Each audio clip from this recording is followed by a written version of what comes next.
नाना जी के बाजी बा। हाँ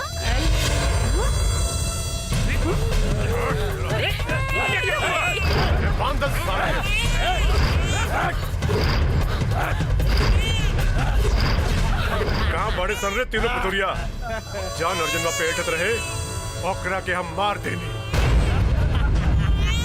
बच्चा की जिंदगी चाहिए तो तीनों के कहे के आगे ले जाए, ना तो कर फली चढ़ी फली। ए छोटे ही बच्चे खड़े, अगर हमारा बच्चा के कुछ भाई तो हम तोरा के छोड़ब ना। ए साला चाचा चाची सब बेटे वाला मुन्ना के ले गए, लेकिन मुन्ना मुन्ना मुन्ना के कहो गए, मुन्ना के चाची मुन्ना के कहो गए। देखा वो लोग अर्जुन के भी बात है सन और मुन्ना के भी देखे ना।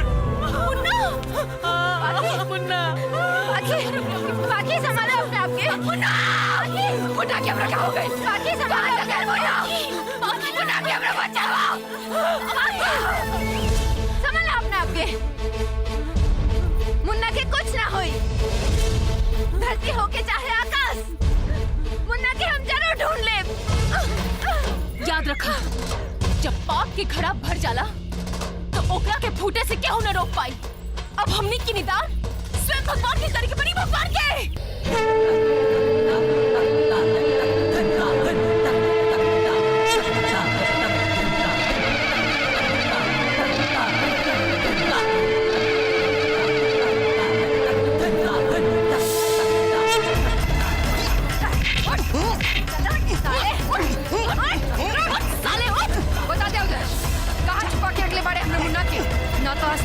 निकल बा बता साले, बता ना तो आज यही टिश्यू तोड़ पेट में घोंप दे। बता दो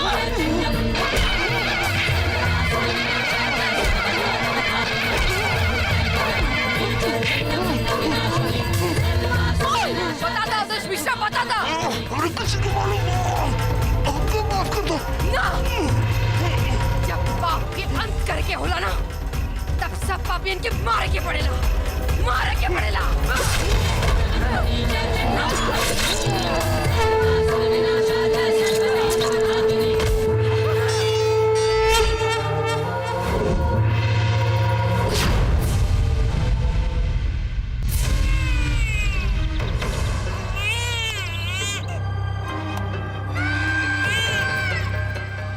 अब देख कैसे भागत भागत आई इंसान अपने बेटा के प्यार में।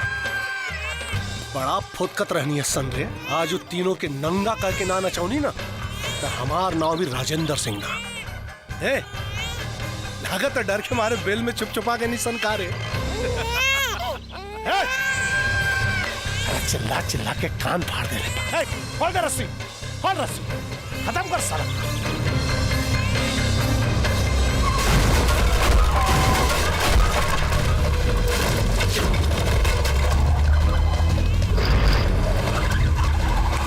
बम से उड़ा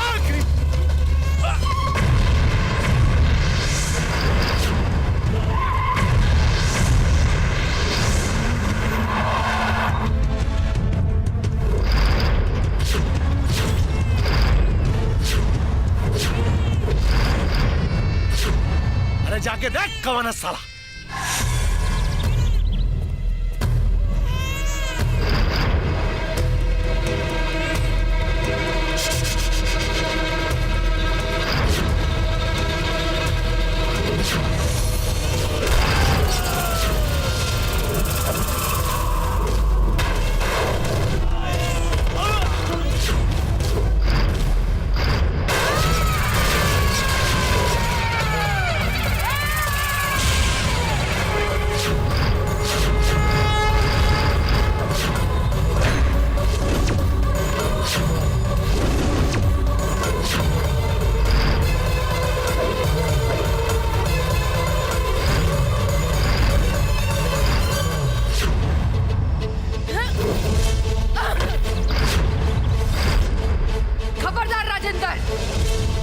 अभी के अभी अवधेश के बलि चढ़ा के आवता नहीं।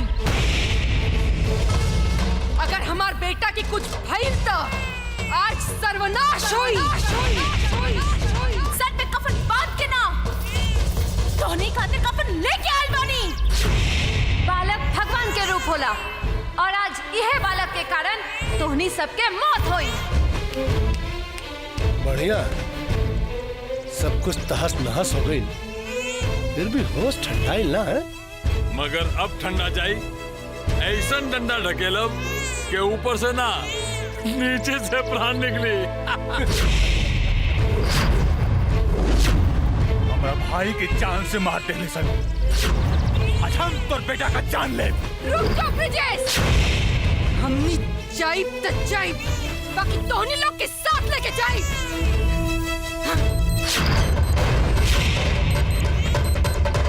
ताकि आज के बाद कोनो मासूम लड़की की जिंदगी बर्बाद ना हुई, और ना ही कोनो लड़की के तोहनी लोगन के कारण कोनो कोठा के रौनक बने के पड़ी। ना ना ना, चुपचाप हमार लड़का के हमरा हवाले कर दे। ये बटन दबाई।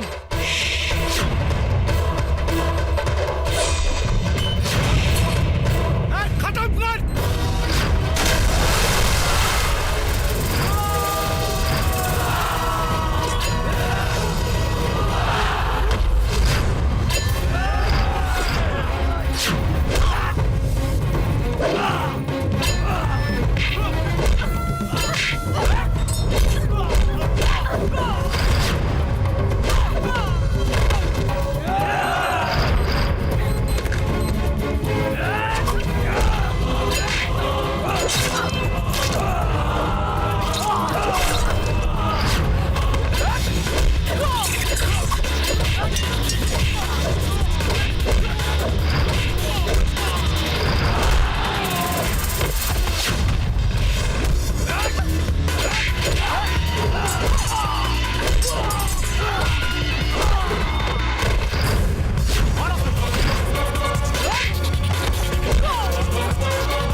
जाइए बच के।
हमरा से गलती हो गई, हमरा के मत मारा। तू जब कब हम तारा से ब्याह करके तैयार बानी। हरामी की औलाद, बहुत सामने नजर आई तब बात बचा गया। अब औलाद ना, मैयत की मैयत।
हम तोहरा के नरक में भेज दे।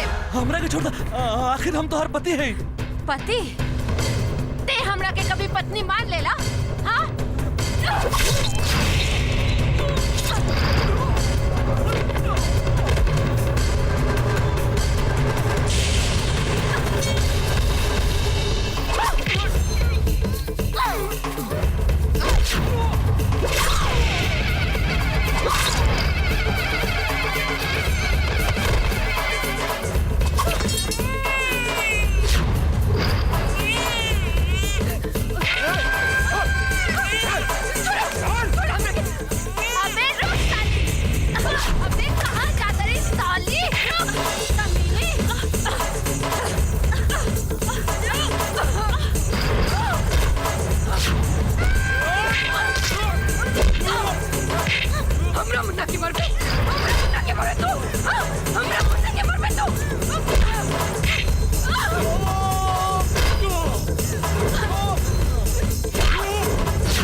के उजाड़े वाला, आज तो हर खून से हम अपन मांग धोए।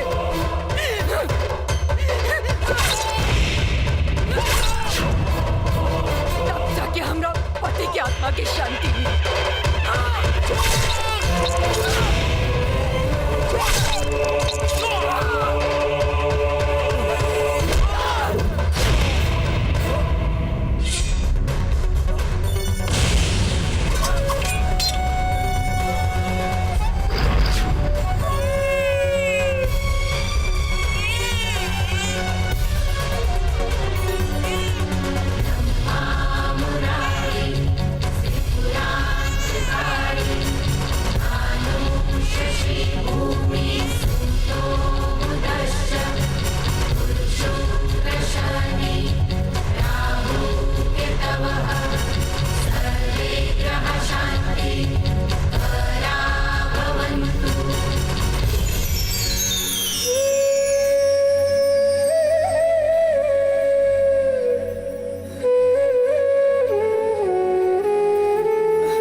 आत्मरक्षा में किए गए गुनाहों को ध्यान में रखते हुए अदालत ने पाखी, मोना और रिंकू को 7 साल की सजा सुनाई, लेकिन इनके अच्छे व्यवहार और चाल चलन की वजह से इन्हें 5 साल में ही रिहा कर दिया गया।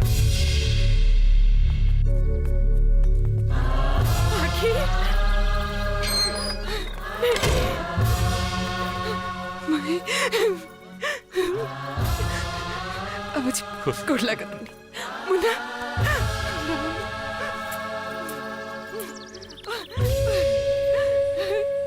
देखा हमरा मुन्ना के देखा। मुन्ना मुन्ना रिंकू माफी के लायक तो नहीं की, लेकिन प्रायश्चित करे के मौका दा। मौका देला से हमार उज्जवल जिंदगी फिर से तना बस जाए। ना बच जाए, लेकिन जैसे तारा माई बने के सुख से वंचित कईनी, वैसे ही अपने आप के पिता बने के सुख से वंचित करके पाप के प्रायश्चित करे के मौका चाहता नहीं। हाँ रिंकू, जीवन के सफर बहुत लंबा बा और प्रायश्चित ही पाप से मुक्ति के रास्ता होला।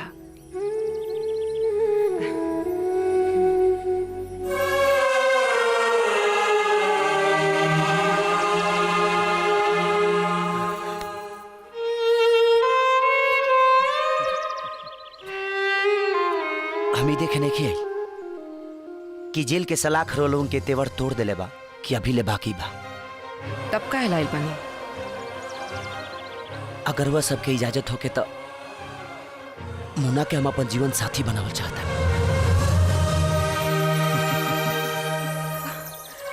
लेकिन बदन पर कोठा के कलंक लागल बा। चांद में भी तो दाग होला, तका लोग चांदनी से मुंह मोड़ लेला। मुन्ना, ए मुन्ना, आगे बढ़ के स्वागत करा। जे बाहर से मुंह मोड़ लेला ओकर जीवन पतझड़ में ही बीत जाला।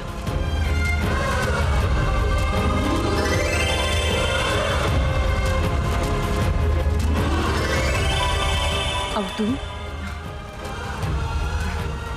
इबाना हमरे पति के निशानी, पति के सुख त न पावनी, लेकिन ये हमरा मुन्ना इबाना हमरे जीवन की खुशी। मुन्ना, हाँ?